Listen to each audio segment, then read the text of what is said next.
ఇవాళ సంపూర్ణ చంద్రగ్రహణం ఏర్పడనుంది. 2022 తర్వాత భారత్ నుంచి అత్యంత ఎక్కువసేపు కనిపించే సంపూర్ణ చంద్రగ్రహణంగా ఇది నిలవనుందని ఖగోళ శాస్త్రవేత్తలు తెలిపారు.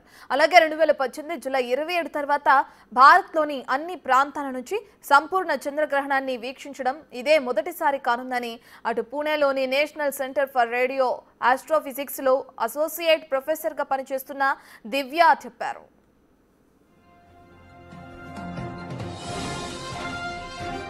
ఇక మళ్ళీ ఇలాంటిది చూడాలంటే 2028 డిసెంబర్ 31 వరకు వేచి చూడాలన్నారు. ఇవాళ రాత్రి 8:55 అటు చంద్రగ్రహణం ప్రారంభమవుతుంది.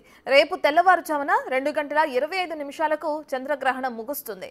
బ్లడ్ మూన్ పూర్తి ఎరుపు రంగులో చంద్రుడు కనిపించనున్నాడు.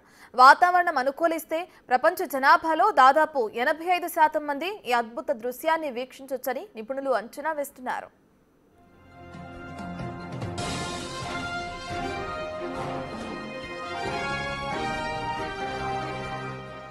హైదరాబాద్, ఢిల్లీ, ముంబై, చెన్నై, బెంగళూరు, కోల్కతా వంటి అన్ని ప్రధాన నగరాల్లో ఈ గ్రహణం కనిపిస్తుంది.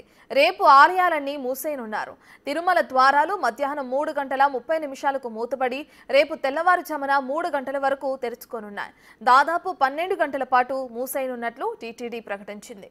ఆలయం మూసివేత సందర్భంగా అన్ని రకాల ఆర్జిత సేవలను, వీఐపీ బ్రేక్ దర్శనాలను టీటీడీ రద్దు చేసింది. సిఫార్సు లేఖలపై జారీ చేసే దర్శనాలను కూడా తాత్కాలిక నిలిపివేస్తున్నట్లు అధికారులు పేర్కొన్నారు.